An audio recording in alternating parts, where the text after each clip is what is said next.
आइए जी, तो चलते हैं क्वेश्चन नंबर 2 की ओर। क्वेश्चन नंबर 2 यहाँ पर कह रहा है कि 1/7 का वैल्यू है 0.142857 और उसके ऊपर बार लगा हुआ, यानी कि पूरा पूरा ये रिपीटिंग है।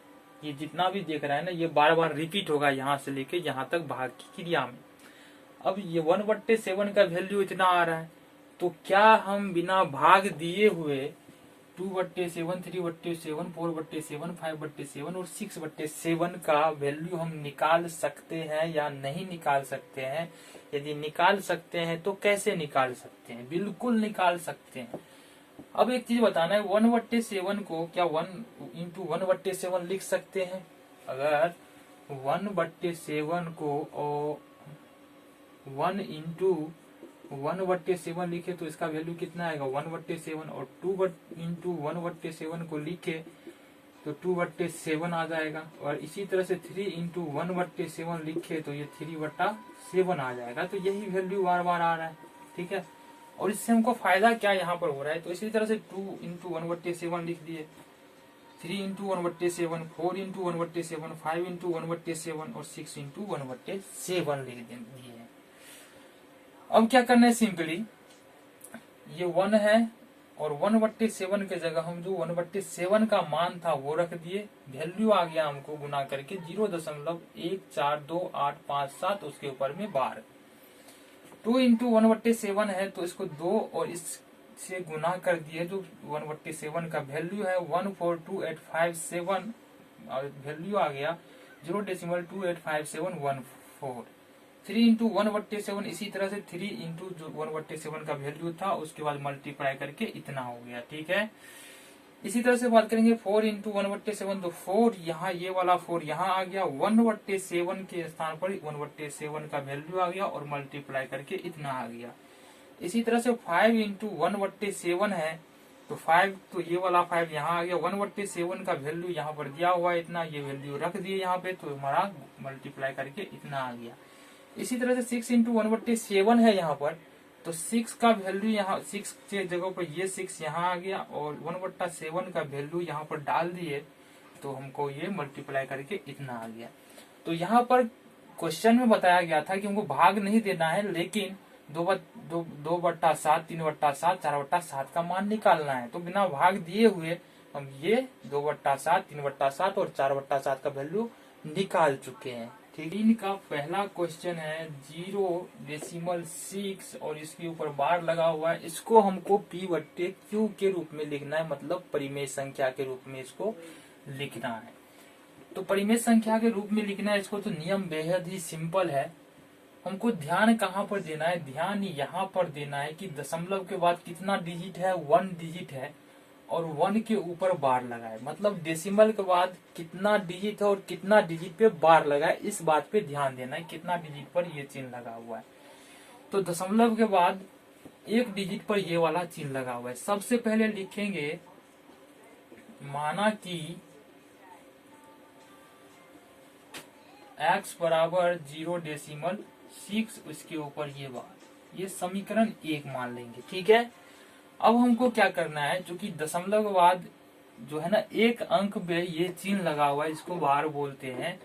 तो अब यहाँ से एक चिन्ह पे लगा है, तो दोनों ओर 10 से गुना करेंगे। समीकरण के दोनों ओर 10 से गुना करने पर, समीकरण के दोनों ओर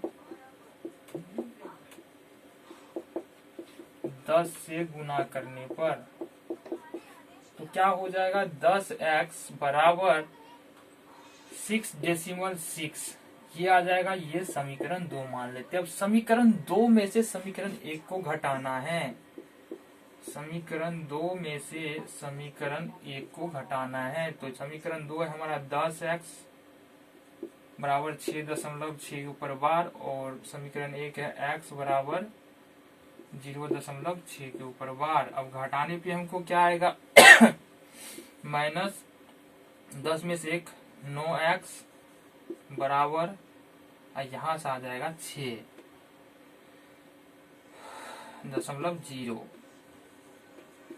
तब 6/9। अब काटेंगे यहाँ से, 2 तिया 6, 3 तिया 9, तो 2/3 यहाँ पर हमारा आंसर आ रहा है। तो P बटा Q के रूप में लिखना था, और P बटा Q मतलब परिमेय संख्या के रूप में, फ्रैक्शन के रूप में लिखना था, और फ्रैक्शन अर्थात भिन्न के रूप में लिखा जा चुका है 2/3। बेहद ही आसान है। देखते हैं क्वेश्चन नंबर 2 को।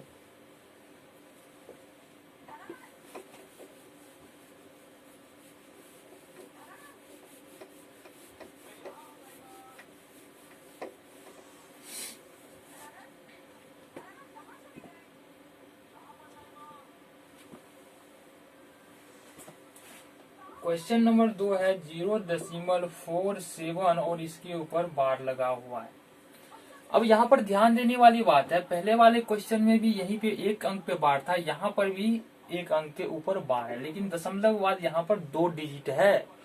तो इस दशमलव के बाद 2 डिजिट होने से हमको मतलब नहीं है, बार कितने के ऊपर लगा है इस पे हमको ध्यान फोकस करना है। तो इसमें भी यहाँ शुरू करेंगे यहीं से, माना कि x बराबर 0.47 और इसके ऊपर ये लगा देंगे चिन्ह, ये समीकरण 1। अब चूंकि दशमलव के बाद फिर से एक डिजिट पर क्या है, ये बार है, ये चिन्ह है, तो फिर दोनों ओर 10 से गुना करेंगे, दोनों ओर 10 से गुना करने पर ये हो जाएगा 10x और ये हो जाएगा 4.7, ये आ जाएगा। ये हो गया समीकरण 2। अब समीकरण 2 में से समीकरण 1 हमको घटाना है। समीकरण है 10x बराबर 4.7 के ऊपर ये चिन्ह, और दूसरा समीकरण है x बराबर 0.47 के ऊपर ये चिन्ह।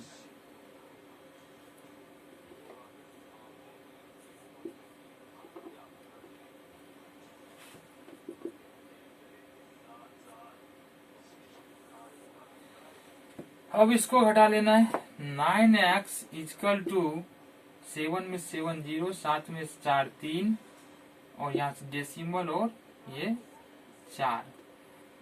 अब यहाँ से चूंकि डेसिमल के बाद x बराबर यहाँ से आ जाएगा 4.3/9। अब यहाँ से डेसिमल हटाएंगे तो यहाँ से 10 नीचे आ जाएगा। अब आ गया ये 43/90, जो कि हमारा आंसर है। ठीक है, देखते हैं क्वेश्चन नंबर अगला क्या कह रहा है।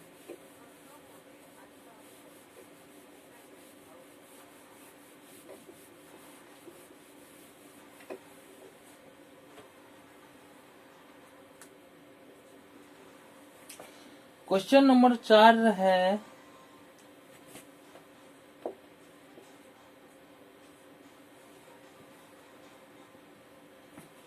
तो क्वेश्चन नंबर 4 कह रहा है हमारा 0.001 को P बटा Q के रूप में लिखना, यानी कि परिमेय संख्या के रूप में लिखना है। अब पहला जो 2 क्वेश्चन बना है ना, उसमें केवल एक दशमलव के बाद एक अंक के ऊपर चिन्ह लगा हुआ था, ये वाला या बार का चिन्ह एक अंक के ऊपर लगा था, लेकिन इस वाले में तीनों अंक के ऊपर दशमलव के बाद 3 अंक है और तीनों अंक के ऊपर बार लगा हुआ है। तो इसको भी इसी तरह शुरू तो यहीं से करना है। माना कि x बराबर 0.001, ठीक है, इसके ऊपर ये क्या लगा हुआ है, ये अब यहाँ से चूंकि 3 अंक रिपीट हो रहा है ना, 3 अंक के ऊपर बार लगा हुआ है, तो यहाँ से दोनों ओर 1000 से गुना करेंगे। तो ये 3 अंक हो रहा है तो एक पर 3 जीरो डाल दिए, उससे गुना कर दिए, ये हो जाएगा 1000x बराबर क्या होगा 1.001। ठीक है, ये समीकरण 2 और ये समीकरण 1। अब समीकरण 2 माइनस 1 करने पर क्या आ जाएगा, हमको 2 है समीकरण, 1000x बराबर 1.001 और समीकरण 2 है x बराबर 0.001। अब इसको घटाएंगे तो क्या होगा, 999x बराबर, अब ये तो पूरा घटाओगे 0 हो जाएगा, 1.000 हो जाएगा। तो x बराबर यहाँ से आ जाएगा 1/999। ठीक है, अब 999 x बराबर 1 है, तब ये x और 999 के बीच में क्या है, मल्टीप्लीकेशन का चिन्ह है। जब मल्टीप्लीकेशन इक्वल साइन के दूसरे तरफ जाता है तो वो डिवीजन बन जाता है। ठीक है, तो ये हमारा आंसर है।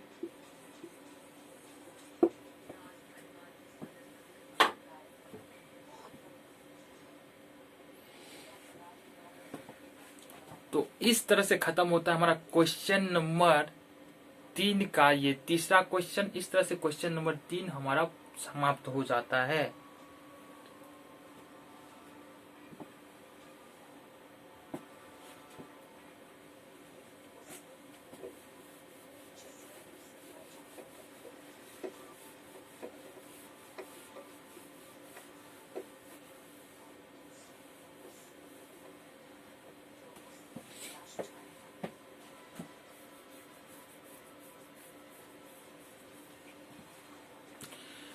ठीक है, मिलते हैं आपसे अगले वीडियो में कुछ और नए इन्फॉर्मेटिव वीडियो के साथ, कुछ और नए क्वेश्चंस के साथ। आगे वो जितने भी क्वेश्चन बचे हुए हैं एक्सरसाइज में उन क्वेश्चंस के साथ। तब तक के लिए आप खुश रहिए, मुस्कुराते रहिए और पढ़ते रहिए। मिलते हैं आपसे अगले वीडियो में।